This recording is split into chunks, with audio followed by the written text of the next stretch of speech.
Assalamualaikum warahmatullahi wabarakatuh. Tidak terasa kita bangsa Indonesia sudah berada pada momen kemerdekaan yang ke-80 tahun.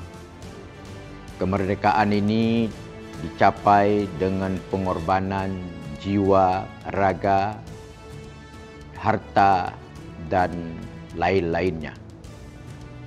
Momen pelaksanaan Hari Ulang Tahun Republik Indonesia yang ke-80, kami, Majlis Permusyawaratan Ulama Aceh, melihat, menganalisa, maka perlu mengeluarkan tausiah nomor 6 tahun 2025. Para masyarakat Indonesia yang kami cintai, Aceh khususnya, tausiah ini ada 5 poin.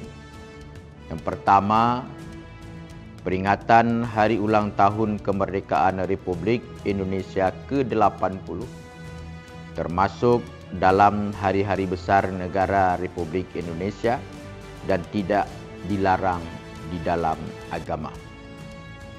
Kedua, peringatan Hari Ulang Tahun Kemerdekaan Republik Indonesia ke-80 tersebut dilaksanakan secara khidmat, meriah dan tidak dalam bentuk huru-hara dan lain-lain. Ketiga, kegiatan peringatan Hari Ulang Tahun Kemerdekaan Republik Indonesia ke-80 tersebut agar lebih difokuskan pada pemasangan bendera merah putih, upacara pengibaran bendera, tausiah, ziarah makam pahlawan, tafakkur, dan doa. Keempat, pelaksanaan kegiatan-kegiatan dalam rangka peringatan Hari Ulang Tahun Kemerdekaan Republik Indonesia ke-80 perlu dihindari yang bertentangan dengan syariat Islam atau meruntuhkan martabat dan melecehkan kehormatan manusia seperti lomba panjat pinang dan bentuk-bentuk lainnya. Kelima, kepada masyarakat diharapkan untuk patuh dan tunduk pada perundang-undangan dan peraturan pemerintah lainnya dalam melaksanakan peringatan Hari Ulang Tahun Kemerdekaan Republik Indonesia ke-80. Peringatan ini perlu untuk kita hayati, kita maknai bersama.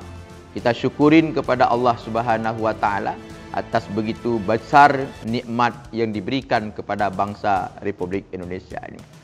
Kemerdekaan yang ke-80 ini momentum untuk kita bersatu, momentum untuk kita membangun kebersamaan dalam mewujudkan cita-cita kesejahteraan bagi masyarakat Republik Indonesia. Demikian harapan kami melalui tausiah ini. Wallahul muwaffiq ila aqwamit thariq. Assalamualaikum warahmatullahi wabarakatuh.